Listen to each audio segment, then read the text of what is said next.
সুস্বাগত বন্ধুগণ, আপনাদের সবাইকে অধ্যয়ন ক্ষেত্র চ্যানেলে অসংখ্য স্বাগত।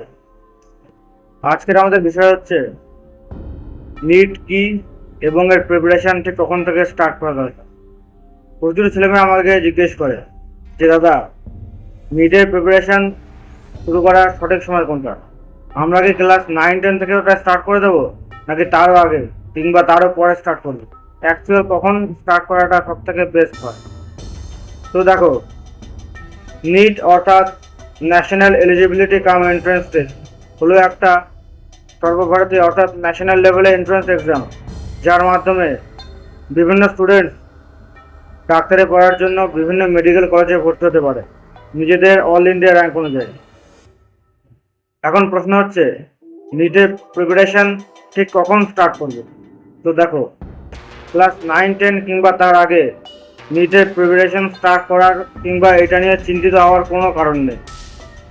তোমরা মাধ্যমিকের পরে অর্থাৎ ক্লাস 11 থেকে নিটের প্রিপারেশন স্টার্ট করবে, আর তখন তোমরা অন্য কোনো দিকে নজর কিংবা ডিস্ট্রাক্টেড হবে না।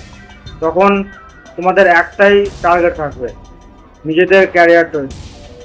তোমরা ক্লাস 11 এবং 12-এ বোর্ড এক্সামের পাশাপাশি নিটের প্রিপারেশন করবে উইথ ফুল ডেডিকেশন।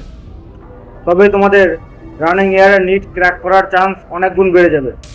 আর যদি তোমরা ভেবে থাকো যে ক্লাস 11 এবং 12-এ বোর্ড এক্সামটা আগে ভালো করে দিই, তারপরে উচ্চ মাধ্যমিক হয়ে গেলে নিটের প্রিপারেশন করব, তাহলে তোমাদের রানিং ইয়ারে নিট ক্র্যাক করার চান্স অনেক কমে যাবে এবং তোমাদের সেক্ষেত্রে নিট ক্র্যাক করতে উচ্চ মাধ্যমিকের পরে 2 থেকে 3 বছর এক্সট্রা লেগে যেতে পারে।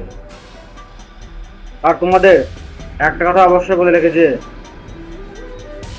যে কোনো কম্পিটিটিভ এক্সামের ক্ষেত্রে উচ্চ মাধ্যমিকের পরে সর্বোচ্চ 2 ইয়ার লস করা যেতে পারে।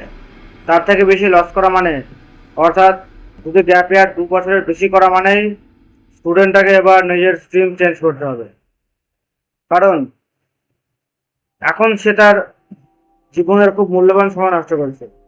এই টাইমটা সে যদি অন্য কোনো স্ট্রিমে পড়াশোনা করে কিংবা অন্য কোনো কাজ করে, তাহলে সে জীবনে অধিক সাকসেসফুল হতে পারবে। আর তোমাদের মধ্যে যারা বোর্ড এক্সামে অর্থাৎ ক্লাস 11 এবং 12-এ শুধুমাত্র বোর্ড এক্সামের জন্য পড়াশোনা করতে চাও, তাদের জন্য আমি অলরেডি 2টো ভিডিও বানিয়ে রেখেছি।